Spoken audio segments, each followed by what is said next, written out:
বাঙালি খানায় সবাইকে স্বাগত জানাই। আজকে রান্না করব পার্শে মাছ। পার্শে মাছ একটু পুরনো দিনের পদ্ধতিতে রান্না করব। সম্পূর্ণ ঘরোয়া উপকরণ দিয়ে আপনারা রান্নাটি খুব সহজে করে নিতে পারবেন। আপনারা তো অনেকেই পার্শে মাছ রান্না করতে জানেন, তবে পুরনো দিনের পদ্ধতিতে আমি কিভাবে পার্শে মাছ রান্না করলাম চলুন সেটা একবার দেখে নিয়ে যাক ভিডিওর মাধ্যমে। আজকে রান্না করব পার্শে মাছ। 5টা পার্শে মাছ বেশ পরিষ্কার করে কেটে ধুয়ে রেখেছি। আজকে মাছগুলো বাজার থেকে কেটে আনা হয়েছে, তাই মাছের পেটটা একটু অতিরিক্ত কেটে দিয়েছে, হয়তো রান্না করার সময় পেটটা ফেটে যেতে পারে।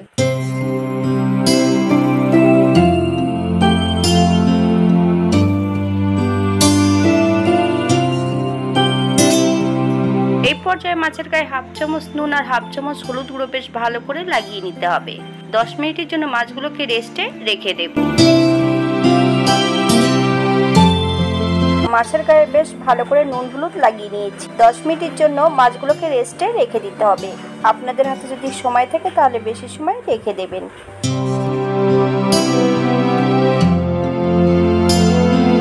অপর দিক থেকে বেশ কিছু মশলা বেটে নেব। কিছুটা কাঁচা লঙ্কা, 1 চামচ রাঁধুনি বেশ মিহি করে বেটে নিতে হবে।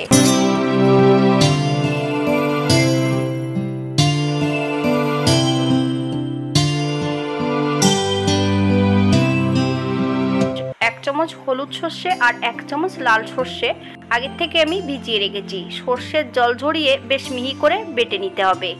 বাটার পর বেশ কিছুটা সর্ষের মধ্যে জল অ্যাড করব। ছাঁকনি দিয়ে ছেঁকে নেব। শুধু আমি সর্ষের জলটা ব্যবহার করব, সর্ষের ছাকাগুলো ফেলে দেব। রাঁধুনি কাঁচা লঙ্কা বাটাটা বেশ মিহি করে বেটে নিয়েছি। হাফ চামচ হলুদ গুঁড়ো আর বেশ কিছুটা কাঁচা সর্ষের তেল। আপনারা যদি পছন্দ করেন তাহলে পরিমাণে বাড়িয়ে দিতে পারেন। এই পর্যায়ে আমি কোনো নুন অ্যাড করব না, কারণ আমি মশলাটা করার সময় নুন দিয়ে মশলাটা করে নিয়েছি। আপনারা স্বাদ অনুসারে নুনটা অ্যাড করবেন।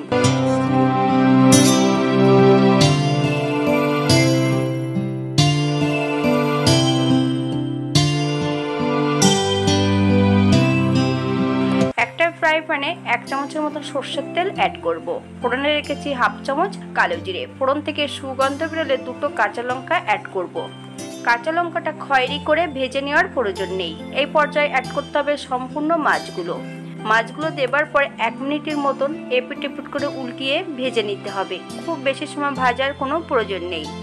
আপনারা একই পদ্ধতিতে আরও 2-1 রকমের মাছ রান্না করে নিতে পারবেন, যেমন ভেটকি মাছ, পাবদা মাছ। এই ধরনের মাছগুলো ঠিক একইভাবে রান্না করলে খেতে কিন্তু খুবই সুস্বাদু লাগবে। ঘরোয়া মশলা দিয়ে সম্পূর্ণ বাঙালি রান্নাগুলো যদি পছন্দ হয় তাহলে চ্যানেলটি সাবস্ক্রাইব করে দিয়ে পাশে থাকবেন। পাশে থাকা বেলটি বাজিয়ে দেবেন, নইলে নিত্য নতুন রান্নার নোটিফিকেশন পাবেন না।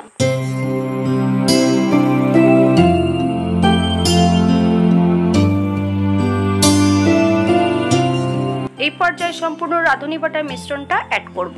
মিডিয়াম আঁচে মাছের সঙ্গে মশলা দিয়ে বেশ উল্টিয়ে পাল্টিয়ে মাছগুলোকে ভেজে নিতে হবে। 3 থেকে 4 মিনিটের মতন ভেজে নিলেই হবে।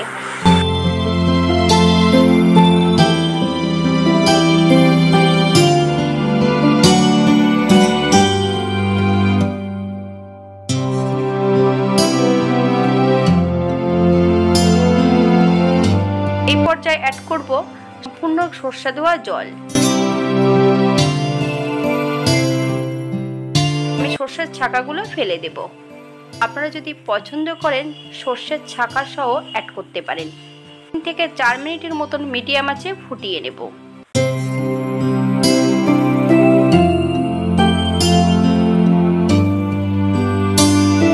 4 মিনিট পর 1 চামচ কাঁচা সর্ষের তেল অ্যাড করব।